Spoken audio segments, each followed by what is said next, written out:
Hi எல்லோருக்கும் வணக்கம். இன்னைக்கு யூனிபிக் குக்கீஸ் ஸ்டைலில் சூப்பரான ஒரு ஹோம்மேட் குக்கீஸ் தான் பார்க்க போகிறோம். அதுவும் மைதா சர்க்கரை யூஸ் பண்ணாமல் அடுப்புலேயே செய்ய போகிறோம். இந்த குக்கீஸ் செய்யறதுக்கு 1/4 கப் அளவுக்கு நெய்யில் 1/2 கப் அளவுக்கு நாட்டு சர்க்கரை சேர்த்து நல்லா பீட் பண்ணிக்கணும்.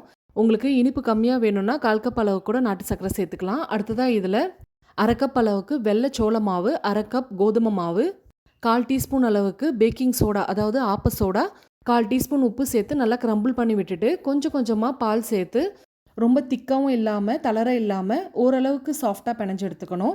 உடனே குக்கீஸ் செய்ய ஆரம்பிச்சிடலாம். சின்ன பால் சைஸ் மாவு எடுத்து உள்ளங்கையில் வச்சு ப்ரெஸ் பண்ணிங்கன்னா ஷேப் கிடச்சிரும். அதை மோல்டில் பாஷ்மெண்ட் பேப்பர் போட்டு கொஞ்சம் தள்ளி தள்ளி அடுக்கி வைக்கணும். நெருக்கமாக வச்சிங்கன்னா பேக் ஆகும் போது ஒன்றோட ஒன்று ஒட்டிக்கும். 5 நிமிஷம் ப்ரீஹீட் பண்ண பேனில் 15 நிமிஷம் லோ ஃப்ளேமில் பேக் பண்ணி எடுத்தோம்னா ஹோம்மேட் யூனிபிக் குக்கீஸ் ரெடி ஆகிடும். நல்லா ஆற விட்டு எடுங்க, அப்போ தான் நல்லா கிறிஸ்பியாக இருக்கும். இது கெட்டே போகாது. ஏர்டைட் கண்டெய்னரில் ஸ்டோர் பண்ணி வச்சுக்கோங்க. ட்ரை பண்ணிவிட்டு உங்கள் ஃபீட்பேக் சொல்லுங்கள். பை.